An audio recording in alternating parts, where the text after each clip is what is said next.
Hello my dear students, welcome to your master chem channel. कैसे हैं प्यारे बच्चों? Very good. आज मैं Amla Shankar Yadav master chem channel की तरफ से IIT JEE and NEET foundation के बच्चों के लिए वीडियो लेके आया हूँ थर्मोडायनेमिक्स से। प्यारे बच्चों, आज के वीडियो हमारा डिस्कशन होगा स्टेट फंक्शन, स्टेट वेरिएबल। प्यारे बच्चों, ठीक है। देखिए, किसी भी सिस्टम का स्टेट क्यों बदलता है भाई? ये है टेम्परेचर, ये है प्रेशर। टेम्परेचर बढ़ा दीजिए सिस्टम बदल जाता है, प्रेशर बढ़ा दीजिए सिस्टम बदल जाता है, घटा दीजिए सिस्टम बदल जाता है। यानी स्टेट को बदलने वाले ये सब हैं। स्टेट, किस स्टेट में सिस्टम है उसका स्टेट ही बदल देते हैं। एक तरह से कहा जाए कि टेम्परेचर, प्रेशर एक्सेट्रा, ये सब चीजें क्या है? स्टेट वेरिएबल हैं। अच्छा, मैं एक चीज और बताना चाहूंगा कि किसी भी सिस्टम का जो फाइनल इनिशियल स्टेट और फाइनल स्टेट पर ही डिपेंड करता है। मान लीजिए उसकी एनर्जी है, इंटरनल एनर्जी है, जो भी इनिशियल स्टेट फाइनल स्टेट पर। लेकिन ये नहीं मालूम, ये नहीं कि किस पाथ से रिएक्शन कैरी हुआ, इससे कोई मतलब नहीं। जैसे मान लीजिए कि एक व्यक्ति छत पे 3 मंजिला छत पे चढ़ के गया, तो उसके बॉडी में क्या आ गया? पोटेंशियल एनर्जी, है ना। पोटेंशियल एनर्जी के अमाउंट प्यारे बच्चों फिक्स हो गई। अब 3 मंजिला बिल्डिंग पर लिफ्ट से गया कि सीढ़ी से गया कि किसी ने रस्सी से खींच लिया, इससे कोई मतलब नहीं है। लेकिन अगर वो सीढ़ी से जाएगा तब भी पोटेंशियल एनर्जी उतने उसके बॉडी में आएगी, है ना। अगर वो लिफ्ट से जाएगा तब भी पोटेंशियल एनर्जी उतने उस आ जाएगा। रस्सी से खींचकर किसी ने उसको वहां पहुंचा दिया तब भी पोटेंशियल एनर्जी उतना ही आएगा। तो पाथ, चाहे स्टेयर हो, चाहे लिफ्ट हो, चाहे रस्सी हो, उस पर कोई डिपेंड नहीं करता है। केवल इनिशियल स्टेट और फाइनल। इनिशियल स्टेट क्या था? पृथ्वी पर था। फाइनल स्टेट क्या है? अब वो छत पर चला गया, है ना। तो ये सब तमाम सारे डिस्कशन हमारा इस पर आज होना है। बड़ा मजेदार टॉपिक है। आईआईटी जेई और नीट के बच्चे इसको बहुत ध्यान से पढ़ें, क्योंकि आपका जो इनिशियल एजुकेशन इंटरमीडिएट में रहा प्यारे बच्चों, बड़ा घटिया किस्म का जो है प्रिलिमिनरी होता है। मैं जानता हूँ आपके कष्ट को, आपका कोई दोष नहीं है प्यारे बच्चों, मुझे पता है। इसमें कहीं से बच्चों का, प्यारे प्यारे बच्चों का कहीं से दोष नहीं है। दोष है तो उनके स्कूल कॉलेज वालों का है, जो कि उन्होंने ऐसा टीचर प्रोवाइड किया जिससे बच्चे तैयारी से वंचित रह जाते हैं। तो मैं कहूँगा कि आप कठिन परिश्रम करिए, आगे बढ़िए। मास्टर केम चैनल अमला शंकर यादव आपके साथ खड़ा हुआ है और आपको भरपूर मटेरियल प्रोवाइड करेगा। काफ़ी बच्चों के डिमांड से आ रहे हैं, इसलिए मैं भी काफ़ी उत्सुक हो गया हूँ आपके साथ। चलिए देखते हैं। हाँ, तो प्यारे बच्चों, state of system and state variable lecture number 4 है थर्मोडायनेमिक्स, इनर्जेटिक्स एंड केमिकल थर्मोडायनेमिक्स, या थर्मोडायनेमिक्स का लीजिए, है ना। इसमें प्यारे बच्चों पॉइंट वाइज आप कलम कापी लेके बैठ जाइए, पॉइंट वाइज नोट करिए जहाँ जहाँ जरूरत आपको लगे। देखिए, the state of system, the state of system, state माने अवस्था, किसी सिस्टम की अवस्था। State of system means the condition of the system which is described in terms of certain observable measurable properties such as temperature, pressure, volume etc. of the system। यानी किसी system का state का मतलब होता है कि वह किस स्टेट में है, उस टाइम का क्या टेम्परेचर है, उस टाइम का क्या प्रेशर है, उस टाइम का क्या वॉल्यूम है, वह किस स्टेट में है। इसका मतलब ये है जिस जो कि हम ऑब्जर्व कर सकें टेम्परेचर को, प्रेशर को, वॉल्यूम को, इस तरह से। If any of these properties of the system changes, in property में से मतलब टेम्परेचर, प्रेशर, वॉल्यूम, कोई एक बदल दीजिए, कोई एक बदल दीजिए, the system is said to be different in state, तो सिस्टम दूसरे स्टेट में चला जाएगा। जैसे टेम्परेचर बढ़ा दीजिए तो सिस्टम का स्टेट बदल जाएगा, या प्रेशर घटा दीजिए सिस्टम का स्टेट बदल जाएगा, प्रेशर बढ़ा दीजिए सिस्टम का स्टेट बदल जाएगा, वॉल्यूम बढ़ा दीजिए सिस्टम का स्टेट बदल जाएगा, वॉल्यूम घटा दीजिए सिस्टम का स्टेट बदल जाएगा। तो इस तरह से इनमें से कोई एक चेंज कर दीजिए तो सिस्टम दूसरे स्टेट में चला जाता है।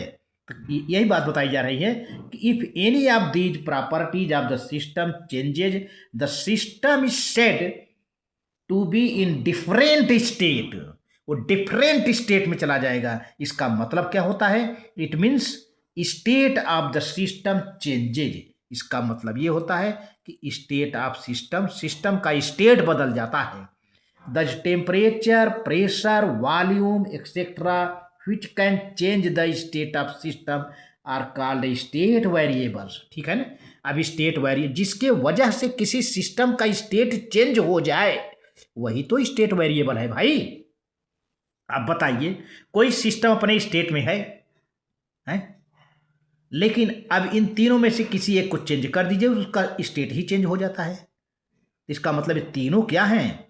तीनों एक ऐसा बटन है, एक ऐसा स्विच है कि तीनों में से किसी एक बटन को दबा दीजिए, ये चेंजिंग ले आ दीजिए, तो भैया पूरा का पूरा स्टेट ही बदल जाता है। इसका मतलब क्या होता है कि टेम्परेचर, प्रेशर, वॉल्यूम ये स्टेट वेरिएबल हैं, because these are responsible to change the state of system. Temperature, pressure, volume system के स्टेट को बदल देते हैं, इसलिए टेम्परेचर, प्रेशर, वॉल्यूम प्यारे बच्चों स्टेट वेरिएबल हैं। सेकेंड पॉइंट चलिए, a process is said to be occur, a process is said to occur when the state of system changes। हम कहेंगे कि प्रोसेस चल रहा है, तब कहेंगे जब सिस्टम का स्टेट चेंज हो रहा हो।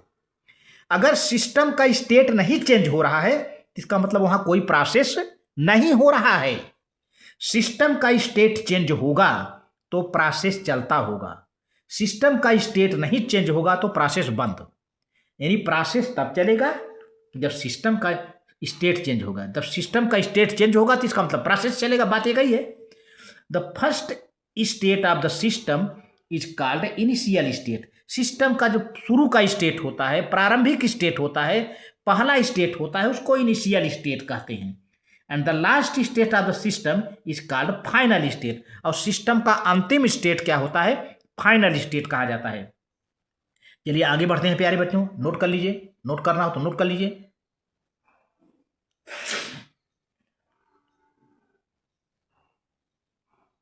Very good, very good, very good, note कर लिया, थैंक यू। आगे बढ़ते हैं। हाँ तो प्यारे बच्चों, अब स्टेट फंक्शन। स्टेट फंक्शन क्या है भाई? A physical quantity is said to be state function if its value depends only upon the state of the system and does not depend upon the path by which this state has been attained। एक physical quantity को हम तभी state function कहेंगे जब इसका value system के state पर depend करता है। लेकिन सिस्टम किस पाथ से लाया गया, किस रास्ते से सिस्टम को प्राप्त किया गया, उस पर डिपेंड नहीं करेगा। फिर से समझिए, कोई भी फिजिकल क्वांटिटी, अभी मैंने बताया था पोटेंशियल एनर्जी, पोटेंशियल एनर्जी क्या है? फिजिकल क्वांटिटी है ना। अब व्यक्ति नीचे से चढ़कर ऊपर चला गया, उसका स्टेट क्या हो गया? छत पर, फाइनल स्टेट। तो वह एनर्जी उसके स्टेट पर डिपेंड करेगा। लेकिन अब वह एनर्जी सीढ़ी से ले जाया गया, रस्सी से ले जाएगा, उस पर डिपेंड नहीं करेगा।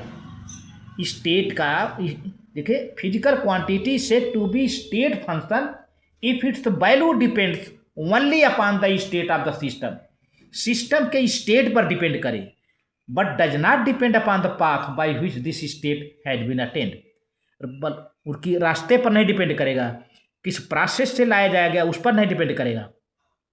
जैसे मैं समझा देना चाहता हूं, a person standing on the roof of 5 story. एक व्यक्ति 5 मंजिले छत पर खड़ा है। Building 5 story building at particular height, एक विशेष ऊंचाई पर है जे fixed value of potential energy, उसमें एक पोटेंशियल एनर्जी की फिक्स वैल्यू होगी। Irrespective of the fact whether he reached there by stair by lift, the potential energy of the person is a state function. यानी potential energy एक physical quantity है ना। और physical quantity किस पर depend कर रहा है? सिस्टम के स्टेट पर, सिस्टम के स्टेट ऑफ द सिस्टम पर डिपेंड कर रहा है, इसलिए पोटेंशियल एनर्जी स्टेट फंक्शन हो गया, है ना। यही बात कर रहा है, the potential energy of the person is a state function. Work is done by legs of person to reach the same height is not same to cases of either stairs और lift, the work is not a state function. तो प्यारे बच्चों, work, अब वो सीढ़ी से गया तो पैर चलाया होगा, कुछ वर्क किया होगा। लिफ्ट पर बैठ कर गया होगा तो पैर नहीं चलाया होगा, तो वर्क नहीं हुआ होगा। तो दोनों वर्क में डिफरेंट है ना, इसलिए वर्क स्टेट फंक्शन नहीं है, वर्क स्टेट फंक्शन नहीं है, बल्कि पोटेंशियल एनर्जी यहाँ पर उसका स्टेट फंक्शन हो गया। प्यारे बच्चों, ठीक है ना, ये बहुत इंपॉर्टेंट है, आप समझने की कोशिश करिए, इसे नोट कर लीजिए। आगे बढ़ूं, आप नोट कर लीजिए।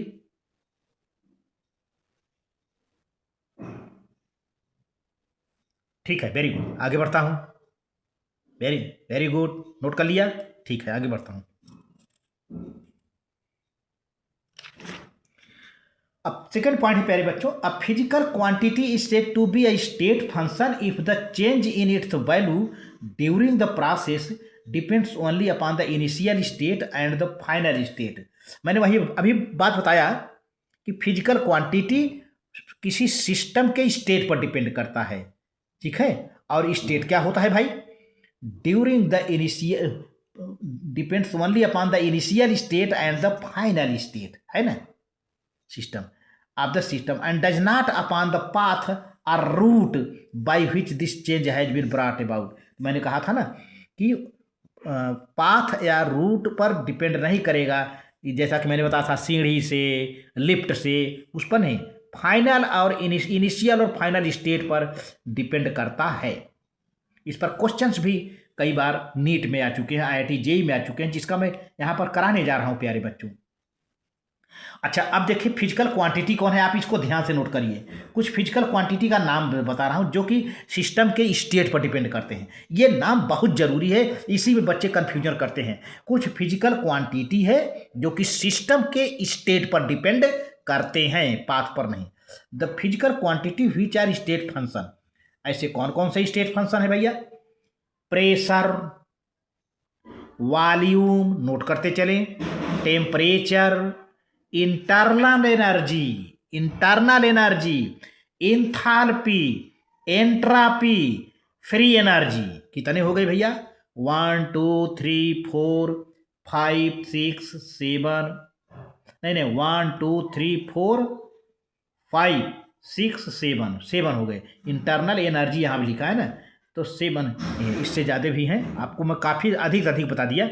तो इतने ये क्या हैं? स्टेट फंक्शन हैं, ये फिजिकल क्वांटिटीज हैं, ये इस सिस्टम के स्टेट पर डिपेंड करेंगे, इनिशियल स्टेट, फाइनल स्टेट पर डिपेंड करेंगे प्यारे बच्चों। अब चलते हैं क्वेश्चन जरा सा, जो कि मजा तो क्वेश्चन में आता है। The absolute value of internal energy, देखिए बात आ गई ना, the absolute value of internal energy of a substance can not be determined because, किसी सब्सटेंस की इंटरनल एनर्जी की अधिक से अधिक मात्रा डिटरमाइन नहीं किया जा सकता। भाई इंटरनल एनर्जी जानते हैं, हर एक मटेरियल में कुछ ना कुछ इंटरनल एनर्जी होती है ना, तो उसकी absolute value can not be determined. क्यों भैया? Because are no suitable operators is available, कोई विशेष ऑपरेटर्स नहीं उपलब्ध रहता है, इसलिए हम नहीं कर पाते। It has very low value, इसकी वैल्यू बहुत लो होती है। सी इंडिविजुअल में molecules are very small, molecule बहुत छोटा होता है। डी है it is the sum of the many quantities, sum of sum of which can not be determined, यही डी सही है प्यारे बच्चों। कई क्वांटिटी का सम होता है, टोटल होता है। इंटरनल एनर्जी कई क्वांटिटी का सम होता है, टोटल होता है। अब कई क्वांटिटी में से कुछ ऐसे क्वांटिटी हैं जिनका हम डिटर्मिनेशन नहीं कर पाते, है ना। जैसे अब देखिए ये सॉल्यूशन है, यहाँ पर दिया है सॉल्यूशन डी, डी सही है आपका, ऑप्शन डी सही है। It is sum of many quantities sum of which can not be determined, यही सही है। जैसे एक्सप्लानेशन, जैसे इंटरनल एनर्जी ई है, E plus E plus E N plus E C plus E K, ये तमाम इंटरनल एनर्जीज हैं जिनका टोटल है। इसमें से कुछ हम, इसी में से कुछ चाहिए कुछ हम determine, sum of which can not be determined, इसमें से सारे पॉइंट, सारे वैल्यू को हम डिटरमाइन नहीं कर सकते। देखिए 1 2 3 4 है ना, तो कुछ का डिटरमाइन कर सकते हैं, कुछ का नहीं डिटरमाइन कर सकते। अगला क्वेश्चन है the heat content of system is same thing as free energy, internal energy, enthalpy, chemical potential. कहा जा रहा है किसी सिस्टम का हीट कंटेंट वही होता है जो कि फ्री एनर्जी होता है, जो कि इंटरनल एनर्जी होता है, जो कि एंथैल्पी होता है, जो कि केमिकल पोटेंशियल होता है।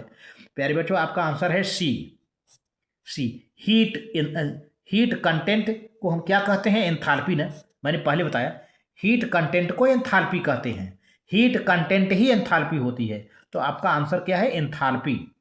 हीट कंटेंट ये सही है C, heat content is called enthalpy. ठीक है, अगला क्वेश्चन है in the reaction C, carbon है solid plus O2 gas, oxygen is equal to CO2 gas plus 93.4 kilo calorie. प्यारे बच्चों प्लस 93.4 किलो कैलोरी मतलब एक्जोथर्मिक रिएक्शन है। ये कैसा रिएक्शन है, हीट निकल रही है ना, एक्जोथर्मिक रिएक्शन है, एक्जोथर्मिक रिएक्शन है प्यारे बच्चों।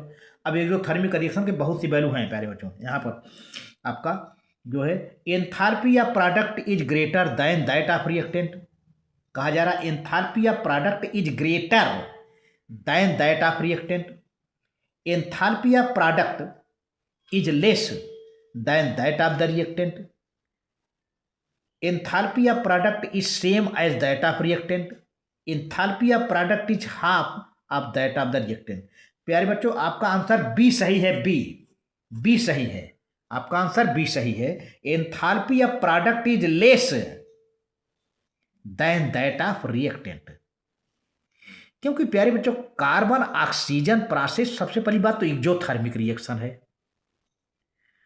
ना, एक्जोथर्मिक रिएक्शन होने का मतलब होता है कि एंथैल्पी या product is less than that of reactant, reactant की एंथैल्पी ज़्यादा होगी, प्रोडक्ट की एंथैल्पी कम होगी। आप समझ गए होंगे एक्जोथर्मिक रिएक्शन है, काफ़ी आइडिया। देखिए यहाँ पर एक्सप्लानेशन मैं दे रहा हूँ, एंथैल्पी या product is less than that of the reactant, in an exothermic the enthalpy of reactant is greater then enthalpy of product P, है ना, ये है। अगला क्वेश्चन है लास्ट क्वेश्चन प्यारे बच्चों, ड्यूरिंग इवापोरेशन ऑफ लिक्विड के इवापोरेशन में क्या होता है, enthalpy decreases, enthalpy increases, the enthalpy remains unchanged, the internal energy decreases. तो प्यारे बच्चों आपका आंसर बी सही है।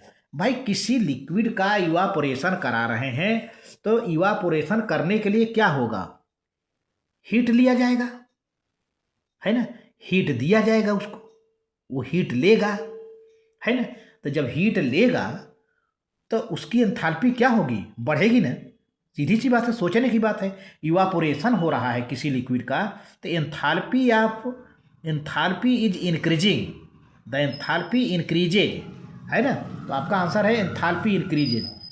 अब इसका एक्सप्लानेशन है, लिक्विड एब्जॉर्ब्स हीट, हिंस पहले लिक्विड क्या करेगा, हीट एब्जॉर्ब करेगा तभी तो इवापोरेट होगा, तो क्या होगा, एंथैल्पी इंक्रीज होगी। जब हीट एब्जॉर्ब करेगा तो एंथैल्पी इंक्रीज होगी।